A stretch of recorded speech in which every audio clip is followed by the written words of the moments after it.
कभी कभी ना कुछ कैरेक्टर्स इतने चार्मिंग होते हैं कि हम उनकी हर गलती को भी पर्सनैलिटी समझ लेते हैं, और बनी उन्हीं कैरेक्टर्स में से एक है भाई। और ये जवानी है दीवानी के बाद ऑलमोस्ट हर लड़के ने एक बार तो जरूर सोचा होगा भाई, लाइफ हो तो बनी जैसी, ट्रेवल करना, माउंटेन्स एक्सप्लोर करना, नए लोगों से मिलना, एक ही जगह सेटल ना होना और लाइफ को फुल स्पीड में एंजॉय करना। ऑनेस्टली बनी को देखकर लगता है कि यह बंदा फ्रीडम का दूसरा नाम है। लेकिन एक सेकेंड, क्या बनी वाकई इतना परफेक्ट था, और या फिर हम सब उसके स्माइल, कॉन्फिडेंस और रणबीर कपूर के शार्म के पीछे एक बहुत बड़ी फ्लॉ को इग्नोर कर देते हैं? ये वीडियो बनी को हेट करने के लिए नहीं बनाया है मैंने, और ना ही ये प्रूव करने के लिए बनी गलत इंसान था। एक्चुअली बनी एक बहुत रियलिस्टिक कैरेक्टर है, एक ऐसा कैरेक्टर जिसमें हम में से बहुत खुद को देख सकते हैं। डिफरेंस सिर्फ इतना है, मूवी खत्म होने के बाद हम सिर्फ उसके ड्रीम्स याद रखते हैं, उसके डिसीजंस नहीं। बनी वो बंदा था जो हर नए शहर को अपना घर बना लेता था, लेकिन किसी एक इंसान को कभी अपना घर नहीं बना पाया। उसके लिए दुनिया देखना इम्पोर्टेंट था, लेकिन कभी उसने ये नहीं सोचा कि उसके पीछे किसी की दुनिया उसी पर टिकी हुई थी। और शायद इसी वजह से लोग बनी को एम्बिशियस बोलते हैं। मैं उसे कॉम्प्लिकेटेड बोलूंगा, क्योंकि एम्बिशन और सेल्फिशनेस के बीच एक बहुत ही पतली लाइन होती है, और बनी कई बार उस लाइन को क्रॉस करता है बिना खुद नोटिस किए। सबसे इंटरेस्टिंग बात, मूवी भी हमें उसकी गलतियां डायरेक्टली फील नहीं करवाती, क्योंकि कैमरा हमेशा बनी के साथ ट्रेवल करता है। हम उसके एडवेंचर्स देखते हैं, उसके एक्साइटमेंट फील करते हैं, उसके सपने जीते हैं। लेकिन जिस इंसान को बनी छोड़कर चला जाता है, उसके इमोशंस पर हम उतना फोकस ही नहीं करते, और शायद इसीलिए हम बनी से प्यार तो करते हैं, लेकिन उसे ऑब्जेक्टिवली जज नहीं करते। इस वीडियो में नॉस्टैल्जिया को थोड़ी देर के लिए साइड में रखते हैं और देखते हैं क्या बनी सिर्फ एक ड्रीम चेजर था, या फिर वो अपने सपनों के लिए लोगों को पीछे छोड़ देने वाला एक सेल्फिश इंसान था। अगर मैं तुमसे पूछूं बानी का सबसे बड़ी मिस्टेक क्या थी, तो शायद बहुत लोग बोलेंगे उसने नैना को छोड़ दिया, लेकिन सच कहूँ, नैना को छोड़ना बानी की सबसे बड़ी सेल्फिशनेस नहीं थी। उसकी सबसे बड़ी सेल्फिशनेस थी उसने नैना को होप दी बिना उस होप की रेस्पॉन्सिबिलिटी लिए, और यही दोनों चीजों में बहुत बड़ा डिफरेंस है। सोचो, नैना वो लड़की थी जो पहले किसी से प्रॉपर्ली बात नहीं करती थी, बुक्स और अपनी छोटी सी दुनिया में खुश रहने वाली नैना मनाली ट्रिप के बाद धीरे धीरे बदलने लगती है। वो हंसना सीखती है, रिस्क लेना सीखती है, अपने कंफर्ट जोन से बाहर निकलती है, और सबसे इम्पोर्टेंट, वो बनी से प्यार कर बैठती है। और यहाँ तक कोई प्रॉब्लम नहीं है भाई, लेकिन यार कभी प्लानिंग करके नहीं होता। लेकिन प्रॉब्लम तब शुरू होती है जब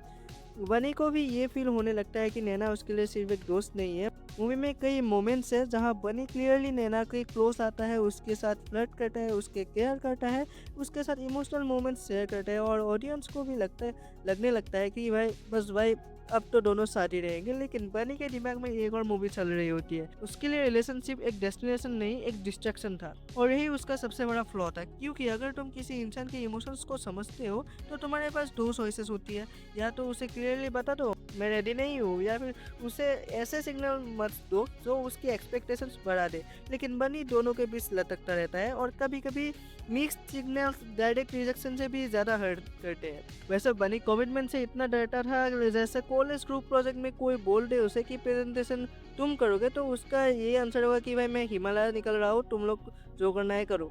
लेकिन भाई सीरियस, बनी विलेन नहीं था, उसने जानबूझकर नैना का दिल तोड़ने की प्लानिंग नहीं की थी। बस प्रॉब्लम ये थी, वो सिर्फ अपने ड्रीम्स के पर्सपेक्टिव से सोचता था।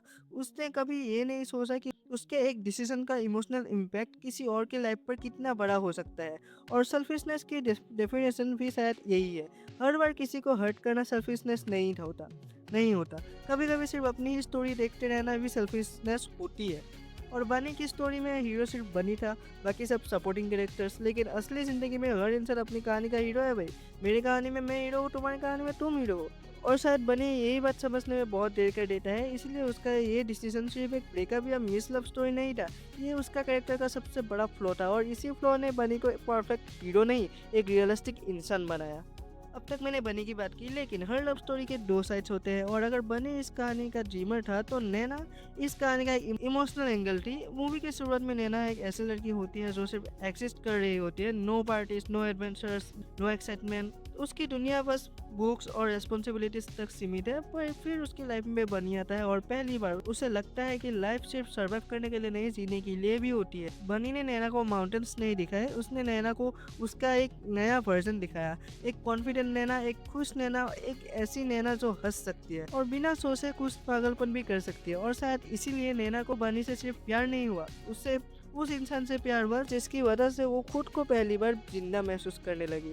ये बहुत पावरफुल फीलिंग होती है, लेकिन हर ट्रांसफॉर्मेशन की एक प्राइस होती है और नैना ने भी वो प्राइस पे की। जब बनी चला गया तो सिर्फ एक लड़का उसकी लाइफ से नहीं गया, उसके साथ वो फ्यूचर भी चला गया। और सबसे पेनफुल बात, नैना ने कभी बनी को रोकने की कोशिश भी नहीं की। क्यों? क्योंकि असली पर कभी किसी को केस में नहीं रखता भाई, तुम बांध के नहीं रख सकते किसी को, तुम जबरदस्ती प्यार नहीं करवा सकते। वो जानती थी ये बात, तो एक दिन वो रिलेशनशिप भी टूट जाएगा, लेकिन वो अपनी लाइफ जीना कंटिन्यू करती है, खुद को ग्रो करती है। और यही नैना का कैरेक्टर बनी से अलग हो जाता है। बनी दुनिया देखकर ग्रो करता है, नैना खुद के अंदर देखकर ग्रो करती है। दोनों बदलते हैं लेकिन उनके बदलने का तरीका बिल्कुल अलग है, और शायद इसीलिए ऑडियंस को बनी एक्साइटिंग लगता है, लेकिन इमोशनली सबसे स्ट्रॉन्ग कैरेक्टर नैना ही थी। सपनों के पीछे भागना मुश्किल जरूर है, लेकिन किसी को प्यार करके उससे आज़ाद छोड़ देना उससे भी ज़्यादा मुश्किल होता है। इसलिए अगर बनी इस मूवी का हार्ट बीट था तो नैना उसकी सोल है, और शायद बनी को भी ये बात समझने में पूरी मूवी लग गई।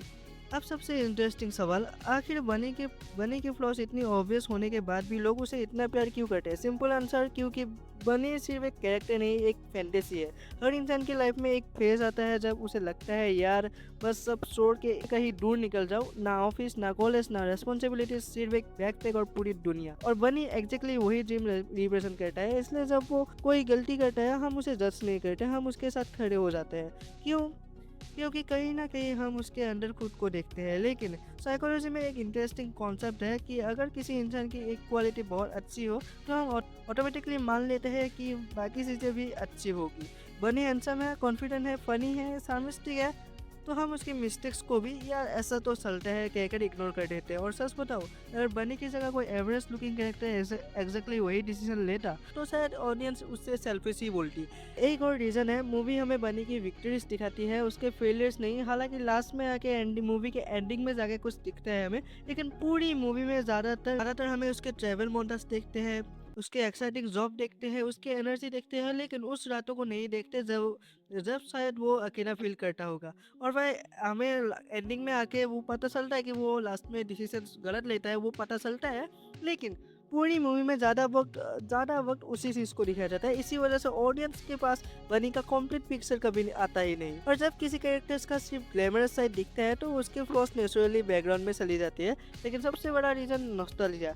ये जवानी है दीवानी सिर्फ एक मूवी नहीं थी भाई, बहुत लोगों के लिए ये उनकी कॉलेज लाइफ, उनकी दोस्ती और उनके सपनों की याद बन गई। इसलिए जब भी बनी स्क्रीन पे आता है तो हम एनालिसिस कम उसके इमोशंस ज़्यादा फील करते हैं, और इमोशंस जजमेंट को वीक कर देता है भाई। लेकिन इसका मतलब कभी ये नहीं हुआ कि बनी बुरा कैरेक्टर है। एक्चुअली उल्टा, उसकी फ्लॉस ही उसे मेमोरेबल बनाती है। प्रॉब्लम तब होती है जब हम उसके कॉन्फिडेंस को कॉपी करते हैं लेकिन उसकी मिस्टेक्स को पहचानते ही नहीं। और शायद यही वजह है कि इतने सालों बाद भी हर जनरेशन बनी से प्यार करता है, लेकिन बहुत कम लोग उसे सच में समझने की कोशिश करते हैं। अब तक मैंने बनी के फ्लॉस के बारे में बात की, लेकिन अब सबसे इम्पोर्टेंट क्वेश्चन है, क्या बनी वाकई गलत था? मेरा जवाब है नहीं, लेकिन वो हमेशा सही भी नहीं था।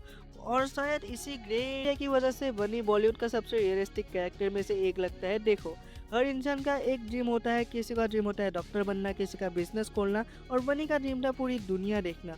उसने बचपन से ही एक चीज़ इमेजिन की है, एयरपोर्ट, माउंटेन्स और नई स्टोरीज। उसके लिए एक जगह रुक जाना, अपने आप को खो देना जैसा था। तो अगर बनी अपना ड्रीम चूज करता है, क्या वो सेल्फिश है? नहीं, हर बार अपने सपने चूज करना गलत नहीं होता। प्रॉब्लम तब शुरू होती है जब तुम अपने डिसीजंस का इमोशनल इम्पैक्ट इग्नोर करने लगते हो। और बनी ने वही किया। उसने नैना से झूठ नहीं बोला, उसने उसे चीट नहीं किया, उसने कभी क्लियरली ये भी नहीं कहा मैं तुम्हारे साथ फ्यूचर इमेजिन नहीं करता हूँ। और कभी कभी जो बातें हम बोलते हैं वही सबसे ज़्यादा हर्ट करती है। बनी का लाइफ का मोटो ऐसा ही था, दिल की सुनो। बस प्रॉब्लम ये थी वो सिर्फ अपने दिल की सुनता था, दूसरों की नहीं। लेकिन मूवी का सबसे ब्यूटीफुल पार्ट ये है कि बनी एंड तक सेम इंसान नहीं रहता। उसे भी रियलाइज होता है कि नए शहर घूमना की ही लाइफ नहीं होती। उसने अपने ड्रीम्स को छोड़ा नहीं, लेकिन पहली बार उसमें किसी और के लिए भी जगह बनाई। और वही डिफरेंस है सेल्फिश बनी और मैच्योर बनी में। तो क्या बनी गलत था? मैं कहूँगा बनी गलत इंसान नहीं था, वो इमोशनली इनमेच्योर था। उसे प्यार करना आता था, लेकिन उस प्यार की रेस्पॉन्सिबिलिटी लेना नहीं। उसे सपने देखना आता था, लेकिन उन सपनों की वजह से टूटने वाले दिल देखना नहीं। और शायद इसीलिए बनी हमें जज करने के लिए नहीं, खुद को समझने के लिए बना था। क्योंकि अगर हम ऑनेस्टली सोचे तो हम सब कभी ना कभी किसी की स्टोरी में थोड़ा बहुत बनी जरूर रहे हैं। अगर ये जवानी है दीवानी सिर्फ एक लव स्टोरी होती तो शायद लोग इसे इतने सालों बाद भी याद नहीं रखते। लोग इस मूवी को याद रखते हैं क्योंकि बनी और नैना दोनों हमारे अंदर कहीं ना कहीं एग्जिस्ट करते हैं। कभी हम बनी होते हैं जो फ्यूचर के पीछे इतना इतना भागते हैं, एक प्रेजेंट में खड़े हो लोगों को देखना ही भूल जाते हैं। और कभी हम नैना होते हैं जो किसी के लिए दिल से वेट करने लगते हैं, लेकिन ये सोचकर कि एक दिन सब ठीक हो जाएगा। लेकिन रियल लाइफ मूवी से थोड़ी अलग होती है। हर बनी वापस नहीं आता और हर नैना इतना पेशेंस के साथ वेट भी नहीं करती। इसलिए इस मूवी का सबसे बड़ा लेसन लव वर्सेस ड्रीम नहीं है, असली लेसन है बैलेंस। क्योंकि सपने देखना गलत नहीं है, करियर बनाना गलत नहीं है, ट्रेवल करना भी गलत नहीं है। लेकिन अगर तुम्हारी सक्सेस की प्राइस हर वो इंसान हो जो तुमसे प्यार करता है, तो एक दिन तुम्हारे पास अचीवमेंट्स तो होगी पर उन्हें सेलिब्रेट करने वाला कोई नहीं होगा। और बिलीव करो, अकेलापन कभी कभी फेलियर से भी ज्यादा दर्द देती है। पर्सनली बोल रहा हूँ। और नैना भी हमें एक इम्पोर्टेंट लेसन देती है, किसी से प्यार करना अच्छी बात है, लेकिन अपनी पूरी आइडेंटिटी किसी एक इंसान के नाम कर देना कभी हेल्दी नहीं होता। नैना ने बनी का वेट किया, लेकिन उस वेट में अपनी लाइफ स्टॉप नहीं की। उसने ग्रो किया, खुद को और स्ट्रॉन्ग बनाया। और शायद इसी वजह से जब फाइनली बनी वापस आया तो नैना को उसकी जरूरत नहीं थी, उसने उसे चूज किया। और नीड और चॉइस के बीच का डिफरेंस एक मैच्योर रिलेशनशिप की पहचान होता है। इसीलिए अगर बनी इसे एक लेसन लेना है तो उसके ड्रीम्स लो, उसकी क्यूरियोसिटी लो, उसका कॉन्फिडेंस लो, लेकिन उसकी इमोशनल मिस्टेक्स मत रिपीट करो। और अगर नैना से कुछ सीखना है तो ये सीखो कि किसी से प्यार करते हुए भी खुद को कभी मत खोना। शायद इसीलिए ये जवानी है दीवानी सिर्फ एक मूवी नहीं, एक रिमाइंडर है भाई। जिंदगी में सपने और लोग दोनों जरूरी होते हैं, और असली जीत तभी होती है जब तुम्हें दोनों में से किसी एक को सेक्रीफाइस ना करना पड़े। और शायद इसलिए बनी को टच करना इतना मुश्किल है, क्योंकि वो ना तो विलेन था ना ही परफेक्ट हीरो, वो बस एक इंसान था। एक ऐसा इंसान सपनों के पीछे भागते भागते वो भूल गया था कि कभी कभी सफर से ज्यादा जरूरी वो लोग होते हैं जो तुम्हारे वापस आने का इंतजार करते हैं। क्या लाइन बोली मैंने भाई। और शायद इसी वजह से ये जवानी है दीवानी सिर्फ बनी की स्टोरी नहीं है, ये हम सब की स्टोरी है। कभी हम किसी के बनी बन जाते हैं और कभी किसी और को अपना बनी बना लेते हैं। लेकिन रियल लाइफ हमें एक चीज बहुत जल्दी सिखा देती है, ड्रीम्स तुम्हें सक्सेसफुल बना सकते हैं, लेकिन रेस्पॉन्सिबिलिटी ही तुम्हें कंप्लीट बनाती है। और अगर कभी इन दोनों के बीच चूज करना पड़े तो कम से कम इतना जरूर करना कि तुम्हारे डिसीजन से किसी को अननेसेसरी होप ना मिले, क्योंकि टूटा हुआ प्रॉमिस कभी कभी टूटे हुए दिल से भी ज्यादा दर्द देता है। इसलिए अगली बार जब तुम ये जवानी है दीवानी देखो तो सिर्फ बनी का स्माइल मत देखना, उस स्माइल के पीछे छुपी उसकी इमोशनल इनमेच्योरिटी भी देखना। और सिर्फ नैना के आंसू मत देखना, उसकी स्ट्रेंथ भी देखना। तब शायद तुम्हें समझ आए कि इस मूवी का हीरो सिर्फ बनी नहीं था, हीरो वो इंसान था जिसने वक्त के साथ खुद को बदलना सीखा था। और वही असली मैच्योरिटी। अगर तुम्हें वीडियो पसंद आए तो कमेंट्स में जरूर से बताना तुम्हारे हिसाब से बनी सेल्फिश था या सिर्फ अपने सपनों का दीवाना। अपने ओपिनियंस कमेंट में जरूर से बताना। और अगर वीडियो अच्छी लगी तो वीडियो को लाइक करो, वीडियो को अपने दोस्तों के साथ शेयर करो और चैनल को सब्सक्राइब। मैं मिलता हूं तुम लोगों से नेक्स्ट वीडियो में, तब तक के लिए thank you so much for watching. Bye.